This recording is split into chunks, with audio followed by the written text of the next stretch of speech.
बच्चों, कक्षा 10वीं के बच्चे थोड़ा सा लड़प्पन कर जाते हैं और सिलेबस को ध्यान से नहीं देखते। आपको पढ़ना है अग्रपूजा खंड काव्य। अग्रपूजा का ही लिखना है। बहुत लोग कई उसमें खंड काव्य दे देता है लिखने के लिए, तो पूरे का कर देते हैं। जैसे कर्ण खंड काव्य है ना, अग्रपूजा खंड काव्य, तुमुल खंड काव्य, सुभाष खंड काव्य, ज्योति जवाहर खंड काव्य, तो ये सारी चीज़ें दे देती हैं, तो बहुत बच्चे गलत कर बैठते हैं। केवल आजमगढ़, मथुरा, इलाहाबाद, उत्तर प्रदेश के इन 3 जिलों में जो है कौन सा खंड काव्य चलता है मालूम? अग्रपूजा खंड काव्य। तो अग्रपूजा खंड काव्य ही लिखना है। और इसमें जो है कुल 6 सर्ग हैं। किसी एक सर्ग की कहानी लिखने को कहता है, या सारांश लिखने को कहता है, या फिर अग्रपूजा खंड काव्य के आधार पर कभी द्रौपदी का चित्रण पूछ लिया, कभी श्री कृष्ण का, कभी शिशुपाल का। तो सबसे मुख्य पात्र जो है श्री कृष्ण है, अक्सर उन्हीं का पूछता है। लेकिन पहले चलते हैं हम कहानी पर, उसके बाद हम जो है आते हैं पात्रों पर। प्रश्न आएगा, मान लीजिए अग्रपूजा खंड का सारांश, कथा सार अपने शब्दों में लिखिए। या प्रथम सर्ग का पूछ लिया या द्वितीय का, तो आपको जिस सर्ग का पूछे उसी का ही लिखना है। चलिए हम आपको सभी सर्गों का कथानक बताते हैं। श्री राम बहोरी शुक्ल द्वारा रचित अग्रपूजा नामक खंड काव्य का कथानक श्रीमद् भागवत और महाभारत से लिया गया है। संपूर्ण काव्य का कथानक 6 सर्गों में है, जिसका सार इस प्रकार है। अग्रपूजा खंड काव्य का प्रथम सर्ग पूर्वाभास है। इस सर्ग की कथा का प्रारंभ दुर्योधन द्वारा समस्त पांडवों का विनाश करने के लिए लाक्षागृह में आग लगवाने से होता है। दुर्योधन को पूर्ण विश्वास हो गया कि पांडव जलकर भस्म हो गए, परंतु पांडवों ने उस स्थान से जीवित निकलकर दुर्योधन की चाल को विफल कर दिया। वे वेश बदलकर घूमते हुए द्रौपदी के स्वयंवर मंडप में पहुंचे और अर्जुन ने आसानी से मत्स्यवेद करके स्वयंवर की शर्त पूर्ण की। कुंती की इच्छा और व्यास जी के अनुमोदन पर द्रौपदी का विवाह 5 भाइयों से कर दिया गया। धृतराष्ट्र, भीष्म, द्रोण और विदुर से परामर्श करके सत्यन्याय की रक्षा के लिए पांडवों को आधा राज्य देने हेतु सहमत हो गए। अग्रपूजा खंड काव्य का दूसरा सर्ग समारंभ है। इस सर्ग का प्रारंभ श्री कृष्ण को साथ लेकर पांडवों के खांडवन पहुंचने से होता है। वह विकराल वन था। श्री कृष्ण ने विश्वकर्मा से उस वन प्रदेश में पांडवों के लिए इंद्रपुरी जैसे भव्य नगर का निर्माण कराया। इस क्षेत्र का नाम इंद्रप्रस्थ रखा गया। हस्तिनापुर से आए हुए अनेक नागरिक और व्यापारी वहां बस गए। युधिष्ठिर को भली भांति प्रतिष्ठित करने के बाद व्यास और कृष्ण इंद्रप्रस्थ से चले गए। अग्रपूजा खंड काव्य का तीसरा सर्ग आयोजन है। सर्ग की आरंभिक कथा के अनुसार पांडवों ने सोचा कि नारी द्रौपदी कहीं उनके पारस्परिक संघर्ष का कारण न बने, अतः नारद जी की सलाह से उन्होंने द्रौपदी को एक वर्ष तक अलग अलग अपने साथ रखने का निश्चय किया। साथ ही यह भी तय कर लिया गया कि जब द्रौपदी किसी अन्य पति के साथ हो और दूसरा कोई भाई वहां पहुंचकर उन्हें देख ले तो वह 12 वर्ष के लिए वन में रहेगा। इस नियम भंग के कारण अर्जुन 12 वर्षों के लिए वन को चले गए। अनेक स्थानों पर भ्रमण करते हुए अर्जुन द्वारका पहुँचे। वहाँ श्री कृष्ण की बहन सुभद्रा से विवाह करके वह इंद्रप्रस्थ लौटे। युधिष्ठिर का राज्य सुख और शांति से चल रहा था। एक दिन देवर्षि नारद इंद्रप्रस्थ नगरी में आए। उन्होंने पांडु का संदेश देते हुए युधिष्ठिर को बताया कि यदि वे राजसूय यज्ञ करें तो उन्हें इंद्रलोक में निवास मिल जाएगा। युधिष्ठिर ने चारों भाइयों को दिग्विजय करने के लिए चारों दिशाओं में भेजा। इस प्रकार अब संपूर्ण भारत युधिष्ठिर के ध्वज के नीचे आ गया और युधिष्ठिर ने राजसूय यज्ञ की योजनाबद्ध तैयारी शुरू की। अग्रपूजा खंड काव्य का जो चतुर्थ सर्ग है वो प्रस्थान है। इस सर्ग में राजसूय यज्ञ से पूर्व की तैयारियों का वर्णन किया गया है। राजसूय यज्ञ के लिए चारों ओर से राजागण आए। श्री कृष्ण को बुलाने के लिए अर्जुन स्वयं द्वारका गए। उन्होंने प्रार्थना की कि आप चलकर यज्ञ को पूर्ण कराइए और पांडवों के मान सम्मान की रक्षा कीजिए। श्री कृष्ण ने सोचा कि इंद्रप्रस्थ में एकत्र राजाओं के में कुछ ऐसे भी हैं जो मिलकर गड़बड़ी कर सकते हैं, अतः वे अपनी विशाल सेना लेकर इंद्रप्रस्थ पहुंच गए। युधिष्ठिर ने नगर के बाहर ही बड़े सम्मान के साथ उनका स्वागत किया। श्री कृष्ण के प्रभाव और स्वागत समारोह को देखकर रुक्मी जी और शिशुपाल ईर्ष्या से तिलमिला उठे। अग्रपूजा खंड काव्य का पंचम सर्ग अग्रपूजा है। राजसूय यज्ञ प्रारंभ होने से पूर्व सभी राजाओं ने अपना अपना स्थान ग्रहण कर लिया। युधिष्ठिर ने यज्ञ की सुचारू व्यवस्था के लिए पहले से ही स्वजनों को सभी काम बांट दिए थे। श्री कृष्ण ने स्वेच्छा से ही ब्राह्मणों के चरण धोने का कार्य अपने ऊपर ले लिया। जब भीष्म ने गंभीर वाणी में सभासदों से पूछा, कृपया बताएं कि अग्रपूजा का अधिकारी कौन है, सहदेव ने तुरंत कहा कि यहाँ श्री कृष्ण ही परम पूज्य और प्रथम पूज्य हैं।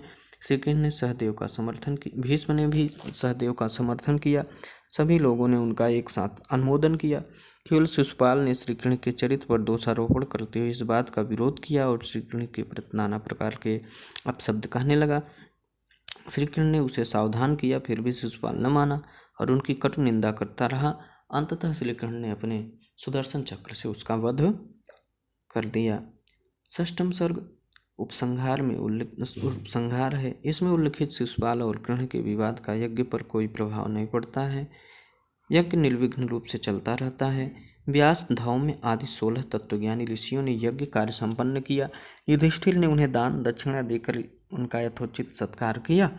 तत्वज्ञानी ऋषियों ने भी युधिष्ठिर को हार्दिक आशीर्वाद दिया, जिसे युधिष्ठिर ने विनम्र भाव से शिरोधार्य किया। यहीं पे बच्चों जो है ना, खंड काव्य समाप्त हो जाता है। छठा सर्ग हो जाता है समाप्त। अब 2 प्रश्न इसमें से और बनते हैं, 2-3। अग्रपूजा खंड काव्य के नायक श्री कृष्ण का चित्रण कीजिए, ये जरूर आता है या फिर शिशुपाल का आता है, दोनों चलिए तैयार करा देते हैं आप सभी का। श्री राम बहुरी शुक्ल द्वारा रचित अग्रपूजा खंड काव्य के नायक श्री कृष्ण हैं। संपूर्ण काव्य में श्री कृष्ण की ही प्रमुखता है। युधिष्ठिर के राजसूय यज्ञ में सर्वप्रथम श्री कृष्ण की ही पूजा होती है। वे ही समस्त घटनाओं के सूत्रधार हैं।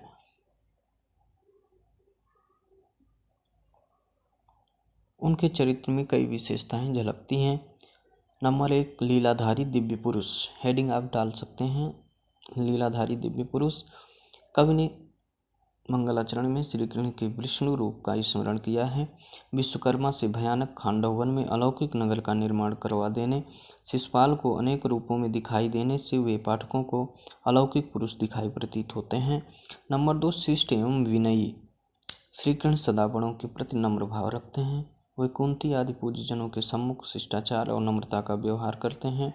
वे युधिष्ठिर के राजसूय यज्ञ में ब्राह्मणों के चरण धोने का कार्य स्वेच्छा से ग्रहण करते हैं। नंबर 3, पांडवों के परम हितैषी। श्री कृष्ण पांडवों के परम हितैषी हैं। वे उनके सभी कार्यों में पूर्ण सहयोग देते हैं। वे पांडवों को लाक्षागृह में भस्म होने से बचाते हैं। द्रौपदी के स्वयंवर में पांडवों को पहचान कर उनसे आत्मीयता से मिलने जाते हैं। वे पांडवों के लिए इंद्रपुरी सदृश नगर का निर्माण करवाते हैं और उनके राजसूय यज्ञ की सफलता के लिए जरासंध को मारने की योजना बनाते हैं। राजसूय यज्ञ में किसी विरोधी राजा के विघ्न डालने की आशंका से वे सैन्य यज्ञ में पहुँचते हैं। तो है ना, इन बातों से स्पष्ट है कि श्री कृष्ण पांडवों के क्या थे, शुभचिंतक थे, है ना। तो अगली हेडिंग आप डाल सकते हैं, अनुपम सौंदर्य से युक्त। श्री कृष्ण अलौकिक महापुरुष और अनुपम सौंदर्यशाली थे। इंद्रप्रस्थ जाते समय सभी नगरवासी उनके सौंदर्य को देखने के लिए दौड़ पड़े थे। इंद्रप्रस्थ की नारियां उनकी मधुर मुस्कान पर मुग्ध होकर न्यौछावर हो जाती हैं। देखा सुना न पढ़ा कहीं भी ऐसा अनुपम रूप आमंद, ऐसी मधु मुस्कान न देखी हैं गोविंद सदृश गोविंद। धैर्यवान एवं शक्तिमान श्री कृष्ण परमवीर थे। यही कारण है कि वे केवल अर्जुन और भीष्म को साथ लेकर जरासंध का वध करने पहुंच जाते हैं। शिशुपाल की अशिष्टता और नीचता को वे काफ़ी समय तक सहन करते रहे। सभी के समझाने पर भी जब वह दुर्वचन कहने से नहीं माना तो वे उनकी शक्ति प्रस्फुटित हो गई और सुदर्शन चक्र से उन्होंने शिशुपाल का वध कर दिया। धर्म, अगली हेडिंग धर्म एवं मर्यादा पालक। श्री कृष्ण राजसूय यज्ञ में ब्राह्मणों के चरण धोते हैं एवं यज्ञ में मर्यादा की रक्षा के कारण ही शिशुपाल के निंदा शब्दों को शांत भाव से क्षमा करते हैं। वे आदर्श मानव हैं। भीष्म के शब्दों में शील, सुजनता, विनय, प्रेम के केशव हैं प्रत्यक्ष शरीर, मिटा अनीति धर्म मर्यादा स्थापन करते हैं यदुवीर।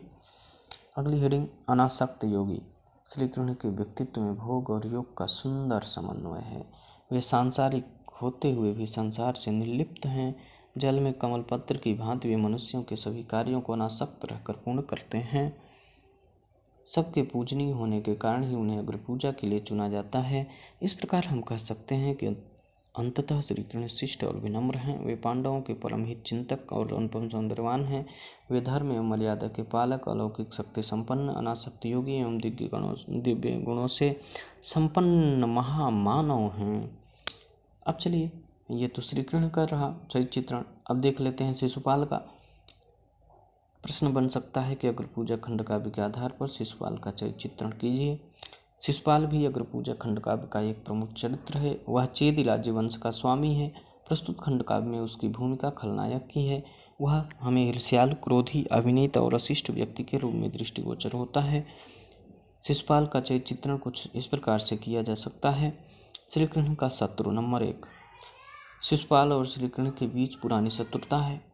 शिशुपाल रुक्मी की बहन रुक्मिणी से विवाह करना चाहता था, किंतु रुक्मिणी श्री कृष्ण को हृदय से पति रूप में वर्ण कर चुकी थी। इसलिए श्री कृष्ण रुक्मिणी का हरण कर द्वारका ले आए और वहां उन्होंने उससे विवाह कर लिया। इस घटना से शिशुपाल श्री कृष्ण को अपना शत्रु मानने लगा। नंबर 2, ईर्ष्यालु व्यक्ति। शिशुपाल स्वभाव से बहुत ईर्ष्यालु व्यक्ति है। इंद्रप्रस्थ में श्री कृष्ण का अधिक सम्मान होना उसे कांटे की तरह चुभ रहा था। इसी कारण ईर्ष्या की आग में जलते हुए वह अकारण ही श्री कृष्ण के प्रति जहर उगलता हुआ अपशब्दों का प्रयोग करता है।